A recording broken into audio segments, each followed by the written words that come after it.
The following program is made possible by the generous support of the Colorado Water Conservation Board, the Arkansas Basin Roundtable's public education, participation, and outreach program, and by the Mass Communications Department at Colorado State University, Pueblo. High in the Rocky Mountains, the Arkansas River begins its journey to the eastern plains of Colorado. Throughout its course, the river and its water sustains and nourishes life. One of the hardest working rivers in the country, the Arkansas River in Colorado drains more than 28,000 square miles, making it the largest river basin in the state. Join us now as we explore the Arkansas River from Leadville to Lamar, truly the heart and soul of central and southeastern Colorado.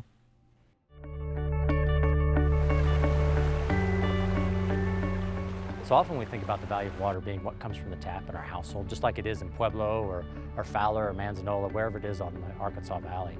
But also as you think about the value of water for the length of the Arkansas Valley, there's a recreational use that takes place, especially in the upper part of the Arkansas River Basin. There's an environmental and ecological use for all of the species that get their lifeblood from that water.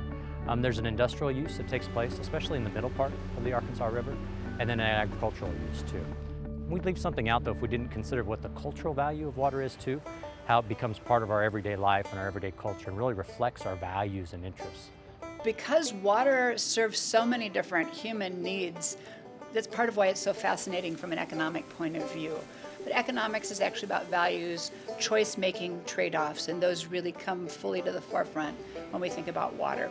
So the ways that we make choices about the services that we dedicate water to providing immediately spills over into communities and livelihoods. The semi-arid landscape of the Arkansas River Basin gives way to lush and fertile fields where farmers use water rights dating back to before the state of Colorado itself. Hundreds of miles from its source, Arkansas River water is used to grow a wide variety of crops and produce. Matt Heimrich has farmed the lower Arkansas Valley for nearly 30 years and works for the Palmer Land Trust and their ranch and farmland program. The Bessemer Ditch in Pueblo is a perfect example, right? You've got wonderful farm ground, some of the best soils actually in the whole western United States, a high quality water that comes right out of the Pueblo Reservoir, a reputation that's growing and selling Pueblo chili, right, which is pretty much becoming very famous. There's some great farmers out there, been growing it for years, and some young farmers that want to continue that brand. But you have to have water to do it, and there's a lot of pressure on that system, right? The Pueblo Board of Waterworks owns almost a third of that system.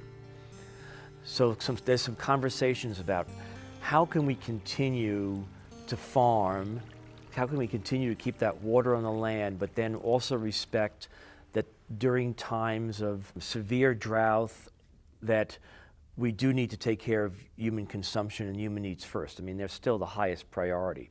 The numbers and the votes are in the cities, and that's where the dollars are.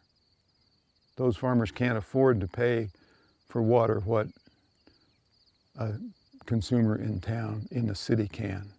From a dollar perspective, a gallon of water in the city is probably more valuable than a gallon of water on the farm. But as our former Secretary of Agriculture used to say, don't complain about agriculture with your mouth full, right?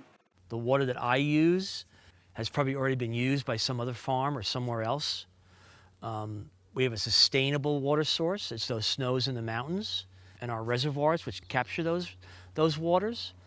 In these conditions, 40, 45 days of water, most guys could actually grow a crop. If it's bad, it's really bad. If it's good, it's pretty good, which is kind of the story of the Arkansas Valley anyway. I mean, most of the ditches are short in a typical year. Inch my way along and throw a valve in someplace and then stick more on that way, okay? I mean, you could arguably say that almost all the water that's used by municipalities or industry in Colorado at one time probably was on a farm. So all this water at some point in time irrigated somebody's farm. We all know that the human race is going to get the water. We just got to figure out how we can live together where there's less waste. What the answer is, I don't know. Somebody's a lot smarter than me is going to have to figure that one out. The day is coming where the day is here, where people are concerned about where their food comes from, We've got to keep agriculture viable.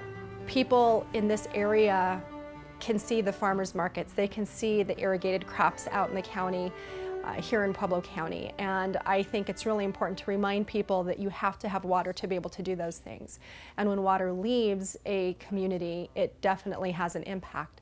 So it's important to remind people that we're all tied together. We have great representatives that understand the water issues, that understand agricultural issues, and that do work for us. But it's a constant battle keeping that to the fore, just because we are fewer and we have fewer resources to battle this huge issue that is part of Colorado. And I'm worried each and every day about what's going to happen to our rural communities as Main Street gets abandoned, as businesses move away, as families move away, and as we see fewer ranchers in the area, fewer farmers in the area. The only way we're going to survive in agriculture is if we can figure out how to bring new generations of families to agriculture and keep the existing generations of families that we already have. I am fourth generation farmer, which is pretty cool because there's not a lot of us that come back to the farm after going away to school. Farming is hard.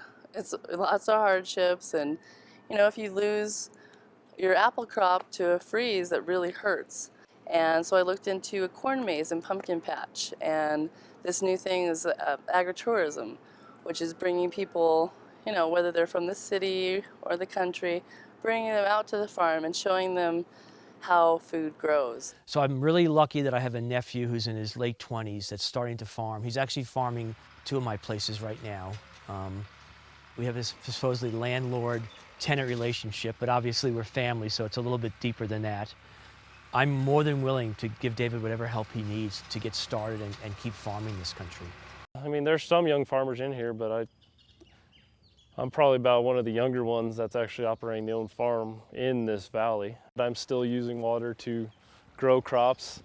The Arkansas River is it's very key, it's very important. If the water leaves, you know, out of this valley ceases to exist. Yeah, like 2015, 16, yeah, we're getting the rain, it's looking good, but we're a semi-arid environment. I don't have the Arkansas River, I can't grow anything.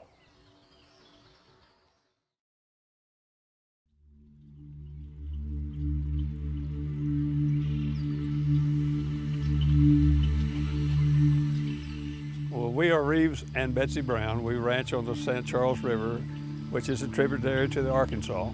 Our main production is beef, and we live in a place that is just the most beautiful place in the world, we think, and we've been here 35 years. We have water out of the South St. Charles we can use to help produce our product. Hi, 19. Hello, sweetie. Well, to be a rancher in Colorado is a joy, number one, but it certainly does take a lot of disciplines. In her fatness and well-designed and all, she could be on the cover of a magazine. She could. We manage the ranch with livestock, and our goal is to make the ranch as productive and as whole and ecologically sound as we know how to do. The contribution that the river makes to the economy, the ecosystem of the riparian area, and just the natural benefit that a river has to an area, and probably shouldn't be dried up. It has so many contributions to the culture and the quality of life to everybody in the valley. She made a decision when she was just 4 or 5 years old that was the only career she wanted, and she wasn't going to marry anybody that wasn't going to be a rancher. So that gave me a lot of advantage, I guess. But is that okay? Sure. Okay. And she is a full partner in the operation, not just the bookkeeper, which she does that too, but she's undertaken in the last 10, 15 years to actually take over the managing the cow herd. During the calving season, every calf that's born gets a tag in its ear, and we can see all that. Oh, that's the fun part of the ranching to me, is to handle the cattle and see the babies born, especially when the grass is green and the cows are fat. We were tagging the calves so that we can identify them to their mother, and they actually get a little electronic identification tag in their ear, and that will stay with them until they've gone to the packing house in Kansas in about a year from now. Well, the whole point of our contribution here is about hopefully the importance of the Arkansas River to the valley and to us and our part of the river. Our total water right comes out of the South St. Charles. So we bless it greatly, and it is also very beautiful as it runs through the ranch in the canyon. Of course, water is critical for life in all levels. And the Arkansas River basin is so dependent on water for the majority of the basin that without it, it's hard to imagine how much change would have to be, especially in the lower end of it. And all the rafting and recreation that happens on the upper streams is based to a large degree on ag water that's coming downstream for use on the farms in the lower Arkansas. Our allocation model is a 19th century sort of resource extraction model. Mining, timber, grazing on the federal lands. Our current economy is a recreation and environmental model. Wildlife viewing, bird watching, fishing, rafting, kayaking. River flows in the Arkansas River are really revenue flows. Thinking about the fact that the Arkansas is the #1 rafted river in the state of Colorado. It produces hundreds of millions of dollars in economic output. Because everybody understands, even the farming and the ranching community, that tourism is huge here. And whitewater rafting is a huge part of tourism. I've been whitewater rafting down the Arkansas River about 4 times with my family and myself. We come every summer, it's like a tradition now, but it's always a blast. My father tells me I was conceived in a boat, so I've just always been in the water. I remember being a small child and just being barely able to peek over the side of the raft. Stretching more than 150 miles and containing 80 named rapids, the Upper Arkansas is the most rafted river in Colorado and the entire United States. With a vertical drop of more than 4,600 feet, the river between Granite and Canyon City provides whitewater adventure for nearly 200,000 visitors every year. Visitors who contribute more than $60 million to the state's economy. It's really, really cool to be able to show somebody something so beautiful for the first time and be part of their experience. See ya. The rafting lifestyle is, it's kind of a carefree lifestyle. You know, you make do with what you have, and you're just glad to be out in the outdoors and being able to take people to beautiful places like this every day. When I first started rafting, I said, this is it, this is what I'm doing for the rest of my life. I fell in love with it wholeheartedly from the beginning, and I still love it so much.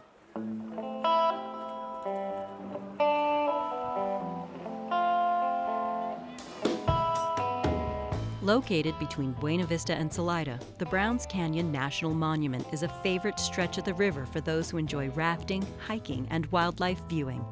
The Arkansas River carves a path through rugged granite ridges in this crown jewel of the Arkansas Headwaters Recreation Area. Browns Canyon is just one of those special places. I mean, it's going to be good to protect it, so future generations will be able to enjoy it just as I've been able to enjoy it, and people before me have been able to enjoy it. The best way to see the National Monument will be to raft or kayak through the area, because there are no paved roads that go right into the heart of the National Monument like the river does. The river goes right down the center of the National Monument. It'll be a perfect opportunity for people to explore that area. It's that one stretch of river that you can send an entire family down, and everybody's going to have a good time. Whether it's your first-time boater or your veteran paddler, it's got something for everybody in there, and then the scenery just takes the cake. But what we anticipate is that, like other national monuments, it will continue to draw more people to this fantastic spot and probably increase the use of 2 of our recreation areas, Hecla Junction and Ruby Mountain, which are both gateways into the National Monument itself.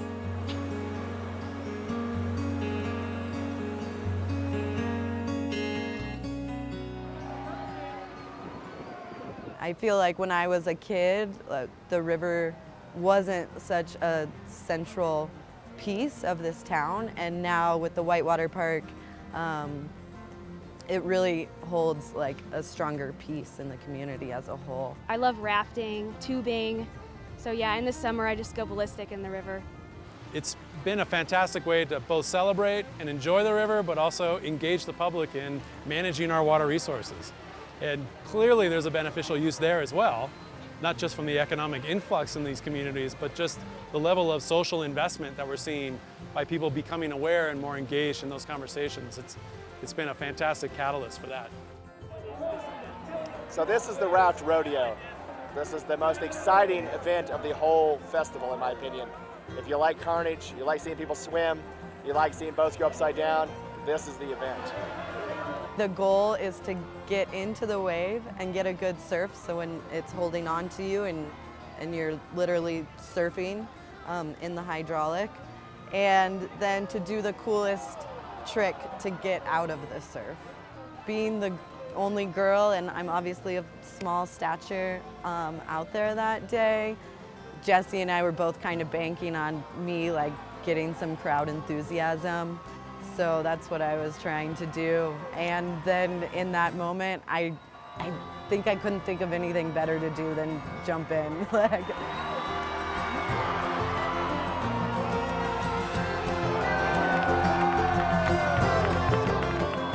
The whitewater parks over the years have really gained popularity. There's so many different things you can do with them. It brings so many people here to see what's going on right here. And I mean, you can hear the crowd. This is an amazing thing that we're doing here. We're in upwards of 20 different events that we run on the river. Everything from national raft racing, kayak racing, just so many different boogie boards, stand-up paddleboard, kayak, all kinds of different events are going on here. I think we have one of the best whitewater festivals in Colorado. FIBARC up in Salida does a great job. They're the oldest whitewater festival I think in the world. It's running around close to 60 years. They do a great job. We aspire to be as big as them someday, and I think we're right there on their heels. Beautiful move right there on the stern, and then a back loop. Dane really picking up some big points right here. Doing that orbit the other way. You can score tricks one time, but from each direction. This is the best place to go river surfing, maybe one of the best places in the country. And it's just right here in Pueblo. So we loaded up the Subaru with a bunch of boards that we had from California, and we just started driving around searching for waves. We jumped in the river in random places, and we're basically just trying to see if there are any pockets that would hold us in one spot so we could stand up and practice surfing. And that was the most exciting thing ever, to stand up on a board in the river and be surfing in Colorado. When they built the kayak park, we just like jumped right in. So I think we were down here like the day the kayak park opened, and started surfing, been doing it ever since. After that, we found out people have been river surfing, all over the world for a long time, but we thought we invented it. So, river provides tremendous recreational value for me, just because it's a very low entry cost sport. Most of the boards that you see out here are $100 off Amazon. So you get your board, wetsuit, make sure you have a life vest.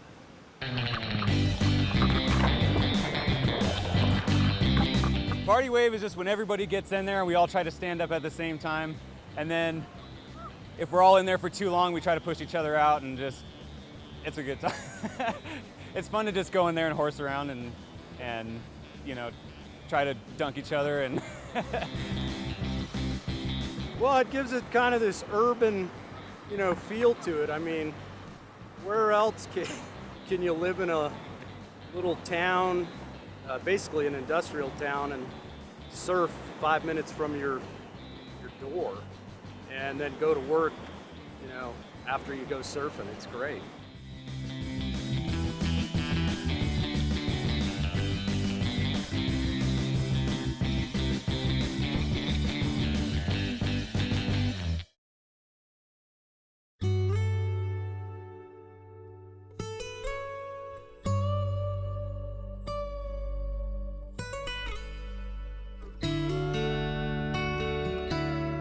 I always tell people, I'll take care of the biology, and then fishing will take care of itself, and that's really true. And that's indeed what's happened. I mean, as this river fishery's improved, you build it and they will come. anglers have showed up. It's the most popular river, or most popular fishery, lake or stream, in the entire state of Colorado, has been since 2008.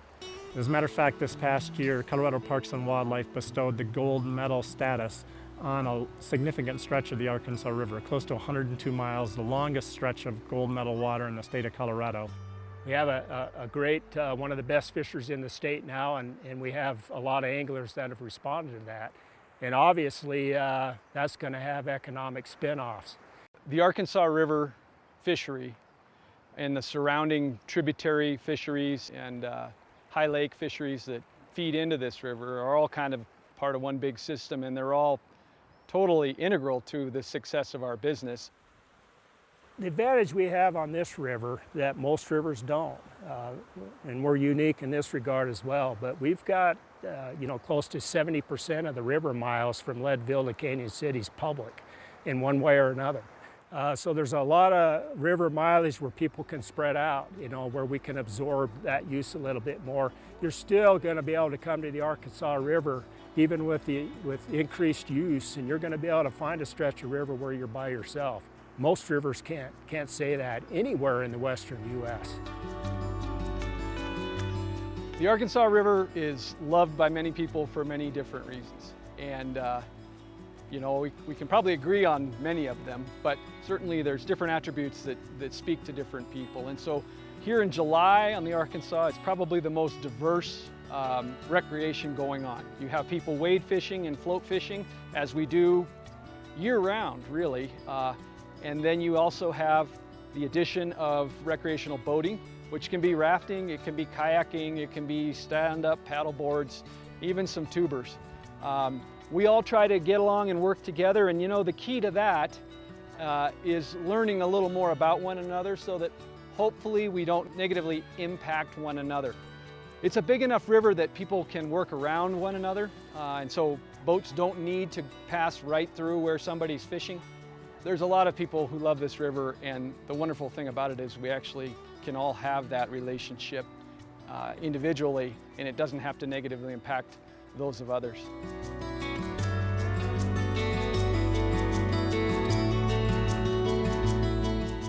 While fishing on the Arkansas River can be a year-round activity, spring and fall are generally the best seasons for fishing. From late spring into mid-summer, the river swells with runoff that attracts whitewater rafters.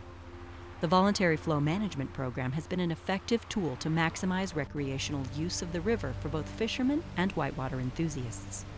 Over the years, we've learned to work together. That is, Colorado Parks and Wildlife, the Bureau of Land Management, AROA, the Arkansas River Outfitters Association, TU, Chaffee County, others have learned to work with Southeastern Colorado Water Conservancy District and the Bureau of Reclamation to move that water at optimum times that benefits both whitewater boating, rafting and kayaking, and the fishery.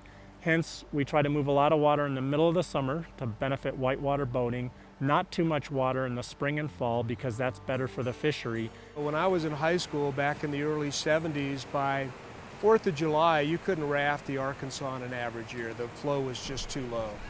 Now, with the voluntary flow agreement, you can raft all the way through into August. We know that if we relied upon native flows alone, that we may not have the type of rafting and kayaking that we currently enjoy.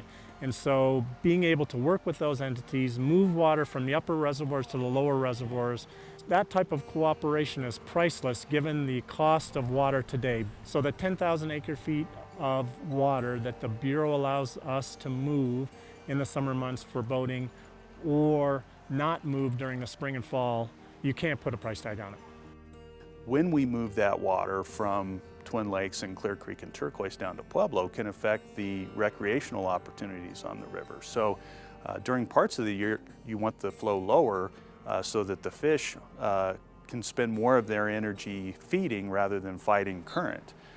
We figured out that fish could not feed efficiently during critical times of the year. They just weren't able to utilize the improved forage base created from heavy metal cleanup. With a creative flow management program, we were able to develop a program that benefited the fish populations at critical periods of the year to where they could utilize those improved groceries and grow well and put on weight. You know, so here we sit on the banks of the Arkansas and we have this great asset down at the bottom, this bucket being Pueblo Reservoir, and upstream we have a couple of other big buckets. And that system of managing reservoirs allows really sustained use throughout the Arkansas River between those buckets. The flow program is not a water right, but it's become enshrined in other water rights to the point where it's got a structure out there in the legal description of the river that is that has given it a lot of strength. In 6 years, you know, this river has gone from being only known by the locals and a handful of other people from nearby to getting some national publicity and certainly across the state. When I first moved down here in 2006, I'd come out and fish. I might see 1 or 2 other people in a day of fishing.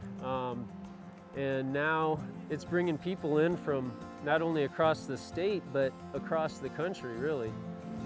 So my name is Frank Smethurst, and this is my fishing teammate, Nate Bronson, and we're Team Scott Costa. Pueblo tailwater, being so low elevation, is so unbelievably fertile. An annual winter fishing tournament, sponsored by the local chapter of Trout Unlimited, invites teams of fly fishermen to compete for prizes and bragging rights. With its relatively low elevation for a Colorado tailwater, the Arkansas River below Pueblo Dam has become a favorite for Front Range anglers during the winter months. Yeah, it's just it's a slam dunk. I say it all the time, we're hidden in plain sight. Here we are in a relatively large city for Colorado, and people don't know how fantastic our fishing is. We don't have that same famous legacy as like the South Platte and some of these other areas, or the Dream Stream area. People don't know about us. We're a new tailwater, so we get to kind of write our own history with it now, which is really exciting. The tailwater starts at Pueblo Reservoir and flows downstream through about 10 miles of river through the town of Pueblo. Today we're doing a mark recapture study on the trout fishery in this water. So we do that through raft electrofishing. Fish, fish, fish. And then we have our chase boat right here behind me, where we are doing the weighing and measuring of the fish. So we have a tank on here that we transfer the fish from the raft shocking boat onto this boat, and then they're weighing and measuring them, getting a size in centimeters and then a weight in grams. And I use that information to help me calculate the biomass of fish in this river. It's looking really promising, and I'm really excited about what we found. We also found a 59 centimeter brown trout last week, which is about 23.5 inches. I don't remember what it weighed, but that's a really awesome brown trout. So one of the most surprised looks I get from people is when I tell them that some of our best fishing is in November and December and January. People don't think of fly fishing as a wintertime activity, but when you live in this banana belt kind of warm area of the state, it gives us those opportunities. Recent improvements to the Pueblo tailwater include boulder clusters and other structure that provide holding water for fish. The Legacy Project, a $7.5 million joint effort by the Army Corps of Engineers, the state of Colorado, and the city of Pueblo, has contributed greatly to the quality of fishing for anglers from up and down the Front Range. In recent years, we've had a contractor come in and fix a lot of the habitat structures, the cross veins, the J-hooks, the weirs, and the boulder clusters.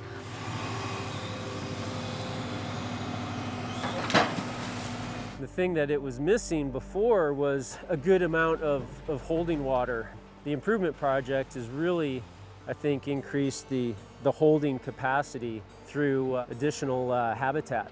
The city of Pueblo made a lot of investments in improving the fishery through what's called the Legacy Project, and they were concerned that future operations of Pueblo Reservoir and those big municipal entities that move water through this reach, that we could have a negative impact on those improvements they've made to the fishery. And so that program strives to maintain at least 100 CFS below Pueblo Reservoir, and then higher flows during the summer for the Whitewater Park that was built through the leveed section of the Arkansas River in Pueblo.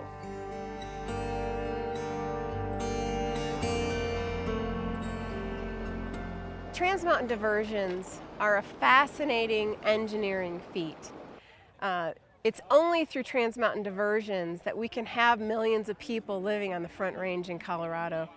80% of the water falls on the western slope. 80% of the population is on the eastern slope. Some of the water rights that we and our partners in SDS have are Trans-Mountain water rights. So basically we have collection systems on the west slope, bring the water through a series of tunnels to the east slope, and then are able to get that water to town through pipelines. My name's Glenn Scriver. I'm the caretaker at Grizzly. Grizzly Reservoir was built as the reservoir for a Trans-Mountain water diversion project built back in the 1930s. They went out exploring, looking for places, you know, where water wasn't claimed yet. And this is where they ended up, the upper reaches of the Roaring Fork River. Boring through solid granite from either side, the tunnel was off by only 6 inches when they met in the middle. This called for celebration. Water engineers, laborers, and farmers marked the accomplishment with a feast of mule steaks and raspberry gelatin. Most of the year we get in and out whenever we can through this tunnel. It's about 3.87 miles long, so you can drive it with a mid-sized pickup or something smaller than that. So we go back and forth whenever we can through the tunnel. So the very earliest trans-basin diversions, you just went in and you built it, and you took, if you could, you took every drop off of the west slope stream and brought it into this side of the mountains. We collect 54 square miles of water drainage over there, and originally it went down to Crowley County and was used for sugar beets.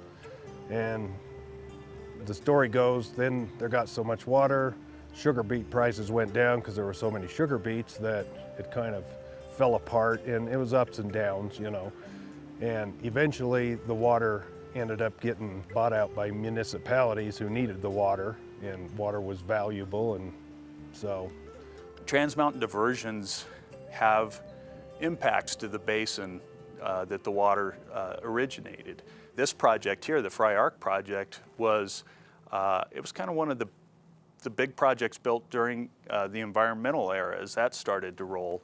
And so it looks very different. At every diversion where this water originates on the west slope, there's bypass flows, so they can't take the entire flow of any of the creeks that they intercept.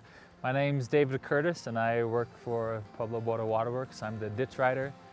I take care of the ditches along the Continental Divide here in the Leadville area. It's where we divert water from the western slope back to the east. So I just monitor and maintain our water rights, tracking water, charting water, diverting water, and just monitoring the stream flows on a day-to-day basis.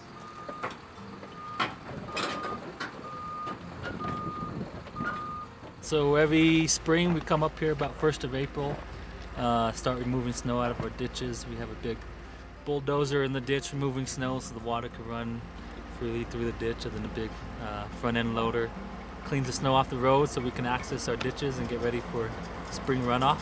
So we the board sends up 2 operators every spring from our Pueblo location.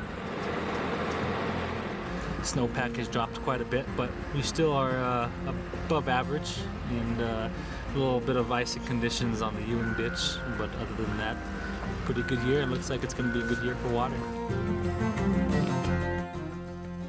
I don't think there is any more valuable lesson for a president or member of the House and Senate than to fly as we have flown today over some of the bleakest land in the United States, and then to come to a river and see what grows next to it, and come to this city and come to this town and come to this platform and know how vitally important water is. In terms of the massive Bureau of Reclamation scale or Army Corps of Engineers scale like Pueblo Reservoir, those scale projects, I think we've seen their heyday. I don't think those are coming back anytime soon. Here in the arid West, storage is and has been critical to our economic viability.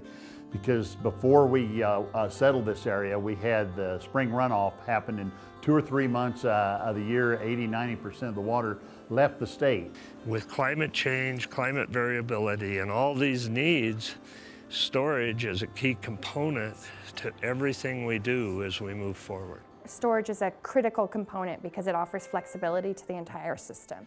If you just conserve water, but you just let that conserved water go downstream, you haven't really helped provide new supply for growth or for other purposes. So storage, we thought, was absolutely critical to Colorado's future water needs, to be able to make the most of the supply it has and to be able to make the most of the strategies that the Colorado Water Plan has talked about. I think people need to understand that although we're living in an area with a lot of trees and water features like harp here, that water is a scarce commodity in the West, and it depends on what time you're in as to how much water you're going to have. You need storage to keep the water. Some people don't like storage projects, but without storage projects, the Arkansas River, it would only be able to support the number of people that could survive when it was at its absolute lowest in that drought period. Storage is sort of like a savings account at the bank, whereas the natural flow of the river is almost like your weekly paycheck. And so a lot of times your weekly paycheck will be enough to get you by, and it's relatively steady.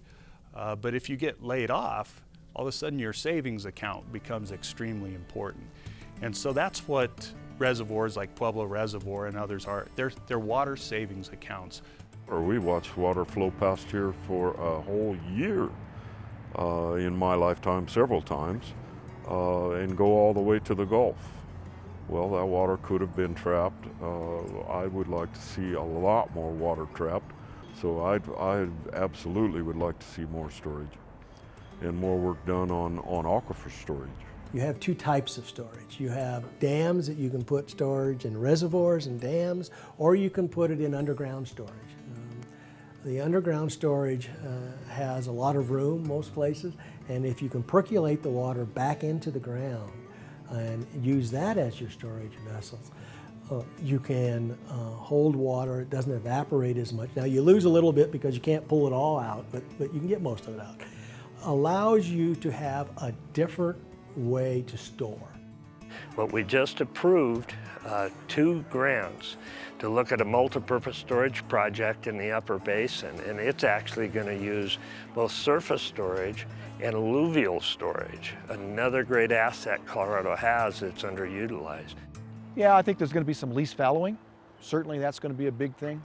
But I think that tied with alluvial storage, buying water on the spot market, and doing that year in and year out as a management practice is going to create some type of base flow water availability source on this river that we can utilize. It will become, I think, a virtual renewable resource.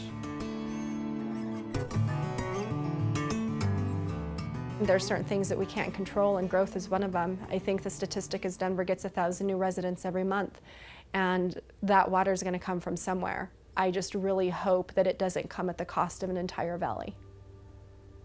I really do think that Crowley County sold their birthright when they sold their water. Crowley County is a poster boy for how you do not take water off the land. We exported or sold the most valuable resource we had. What I would say to other people, you better look at the situation really hard and think about what has happened to Crowley County over the years, and was the money worth it?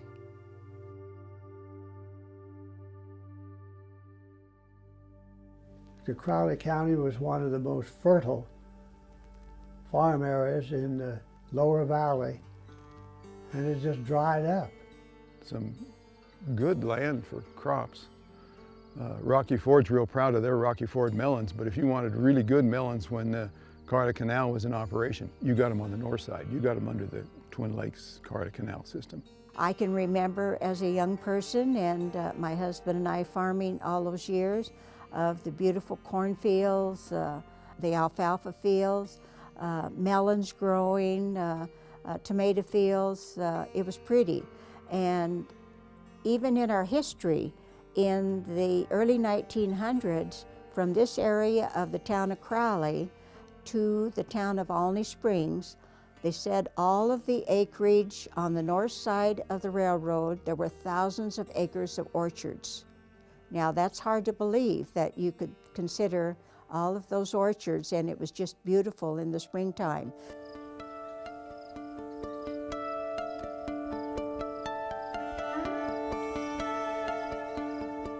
If you took the water away from this area, there's absolutely no reason to stop anywhere between Pueblo and Lamar. I mean, there's nothing here.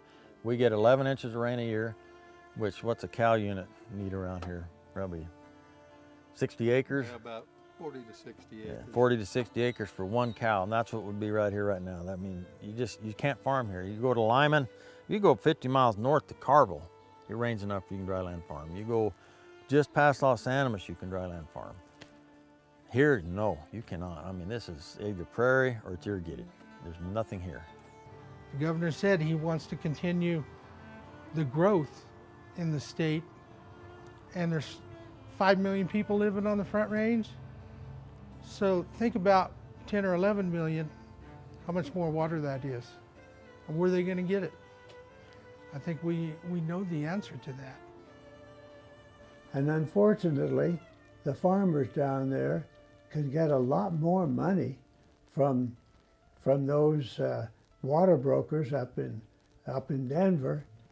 I'm afraid they're just going to sell to the highest bidder. When you think about water transfers that have occurred over time in the Arkansas Valley, we tried to understand what the detrimental effect was on local communities. So you think about Crowley County and Ordway and Sugar City, that really changed the face of the Main Street economy that took place there in the households. I think everyone that sold had a reason for selling, and that I can't deny them the right that they had to sell that water. If we ever sell our water, you know, the farmer's the one that's going to be, you're going to be okay. You've got something of value to sell. The guy that gets really hurt is the guy on Main Street that depends, his business depends on all the farmers around. And at the end of the day, losing your water, you lose your community, and that's the sad part about it. There was a lot of controversy and ill feelings among those that didn't want to sell, and my husband and I thought that we were doing the right thing at the time. I think if we had it to do over again, possibly we might do things a little bit different. Who knows?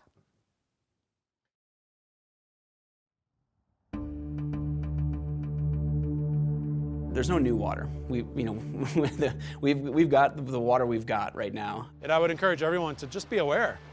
Water's got to come from somewhere. We're not piping it in from another state. Of course, in prior days, people got by. There wasn't an automatic dishwasher and an automatic clothes washer, and there wasn't a flush toilet and a shower. It was a Saturday night bath, and you just didn't use much water. Basically, we're not making more water, but we're making a whole lot more people. And that's really our issue, is we're going to have a much larger population, doubling by 2050, possibly, from 5 million to 10 million. So without more supply, how do you propose to fix this gap? And what we expect is that supply of water is going to be more variable over time, and then we may even have less of it with something like climate change. At the same time, we're certain that we'll have more uses for water, whether that be because of increasing numbers of households in the Arkansas River Basin, or because our plants and crops will need more water as the temperature increases with climate change. In general, there's going to be less precipitation, but we're not really sure exactly how that's going to fall out in the Arkansas. And that sort of combined increase in water demand, decrease in water supply is going to require us to have new strategies that are not like the ones we've relied on in the past. Every year, water professionals gather to share their strategies to address the looming gap in Colorado's water supply. Colorado State University's climate scientist Brad Udall has seen firsthand the delicate balance between supply and demand. Changes to the water cycle are the biggest impact of climate change. You would think it actually might be sort of a wash, but it turns out it's a net negative. You get more floods, you get more droughts. We expect to see a shifted, what's called a hydrograph, the annual flow of water during the year. And everybody knows spring runoff, right? Well, that will come earlier. And then those lower flows that have happened in the fall will actually be even lower than they are now. But others see a brighter future. James Eklund, representative to the Arkansas Compact, believes that a combination of conservation and storage, as outlined in the governor's water plan, will allow us to address the gap.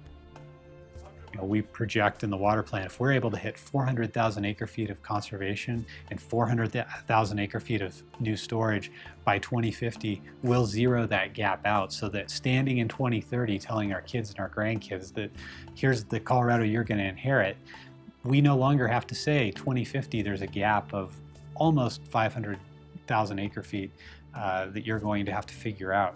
So we want them to inherit a state that's strong and stable and healthy on water, and I think the water plan strikes that balance. When I was first coming to Pueblo, just as a young student from Los Animas, I'd come up here to visit.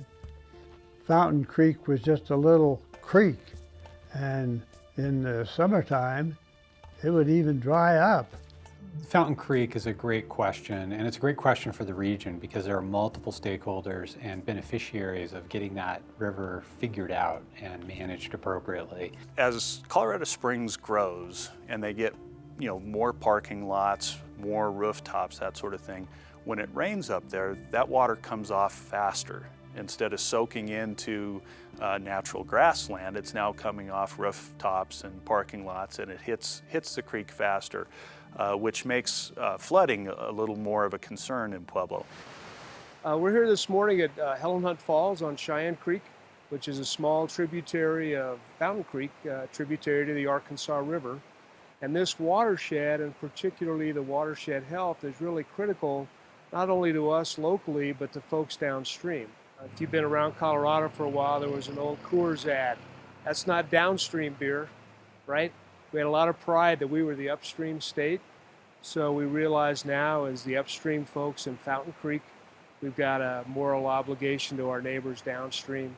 There's been frustration in Pueblo with the fact that Colorado Springs has had difficulty keeping a stormwater utility going. And I think Colorado Springs has struggled to get there, not necessarily because people at Colorado Springs utilities don't want it to happen, but it's always a political challenge to convince people to pay more for something, and especially if they think that it's primarily to benefit Pueblo. The 1950 census, El Paso County was 45,000 people and Pueblo County was 90,000 people. It was the second biggest city in the state. So that turnover, where today Pueblo is 140,000 people and Colorado Springs is 600,000 people, is because we have that water supply and we've grown. So Mayor Suthers saw our obligation, stepped up and embraced that, and I think the solution he's put together now really does meet that moral obligation as an upstream neighbor. Instead of pointing the finger at each other, we're figuring out how we can make sure that that creek is going to be sustainable as it feeds into the Arkansas River and moves down the Arkansas River Basin to make sure that the water that we are dealing with is safe for everyone. It's a very complex stream, and basically we have looked upon this as a real challenge. Try and get a handle, get your arms around all the chemical and biological problems of this stream and its watershed. We've got to get in front of water quality. Reg 85 kicks in 2022. That's 5 years from now. So we have to get in front of this. Fountain Creek with the discharge, it's a double-edged sword. Some people believe the discharge coming out of Colorado Springs makes the river worse. Some people believe it makes it better. One thing I can say is it puts water in the river, and that's what's going to make Fountain Creek a great river. We tend to think down here that Fountain Creek is a big part of our water supply, and to have people suggesting that it be dammed up or the water slowed down, what that does is it changes the ownership of that water. And so you have to be very careful how you do that. My dad used to say you can build a fence around a buffalo as long as the buffalo stays behind the fence.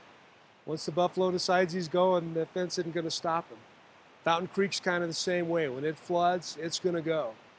But a lot of things that we can do to mitigate that impact as opposed to trying to build some big monolithic dam, I think is a better solution. And I think right now there's real, genuine cooperation between the two communities to get some solutions in place. So I think right now we're finally bearing the fruit of all the hard work over the last 10, 20 years. Ken Salazar, he was a big factor in improving Fountain Creek. I would say one of the biggest factors in improving Fountain Creek was Bob Rollins. I mean, Bob Rollins wanted to see the Arkansas Valley, Fountain Creek become what it should be. And not just a dumping ground, but just this pristine river. And I think we're going to get there eventually.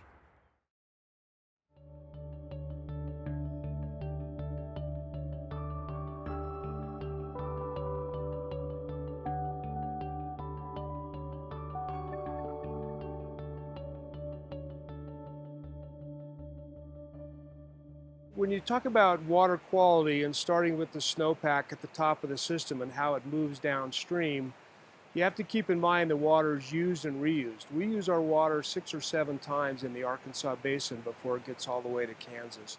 This is why we need to complete the Arkansas River conduit downstream to La Junta, Los Animas, and Lamar. Well, we've been waiting 50 years. I would love to see something happen with the Ark Valley conduit. The conduit will help a lot of cities, small towns along the way. Bringing clean water in a pipeline is really beneficial to those communities, and it preserves their economic vitality. And essentially what's happened is we know so much more about what's in our water that we're trying to be careful to make sure everybody's protected. You can't stay within the EPA's regulations anymore. They're tightening the regulations. Our water's the same as we were drinking when we were kids, but now it's bad for you.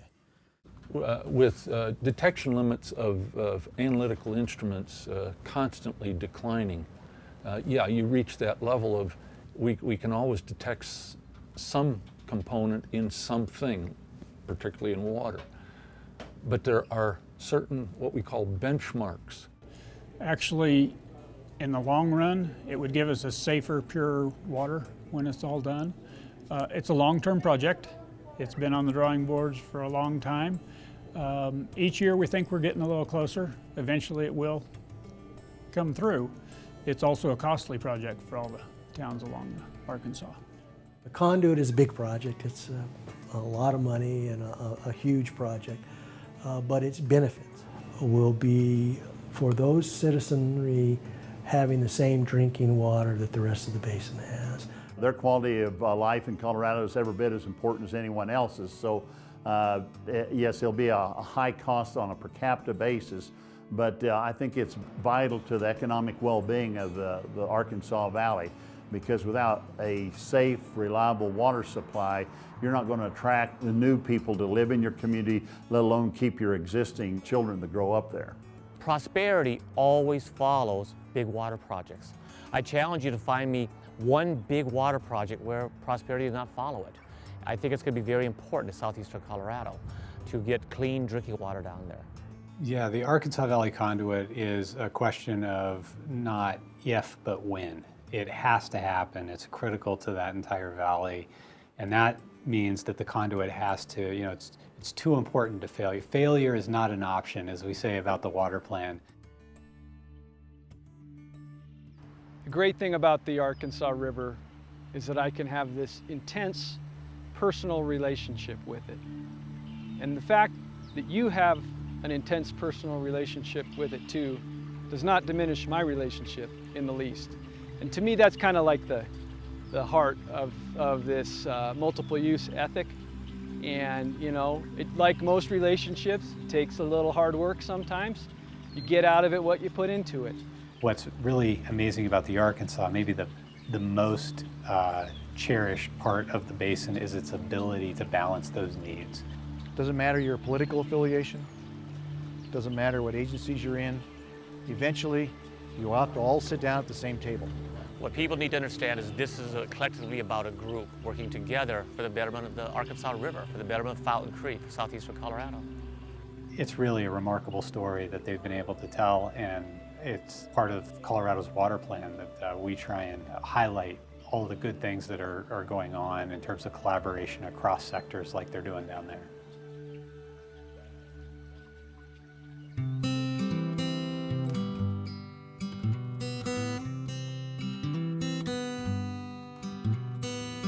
All the way down into your street, that's where we will meet. Run away with me and all the way down bottom of my chest. You're the one that I love best. You're the one that I love, oh, one that I love. Oh, down, down we go, every mountain valley, every city alley, oh, everywhere we go.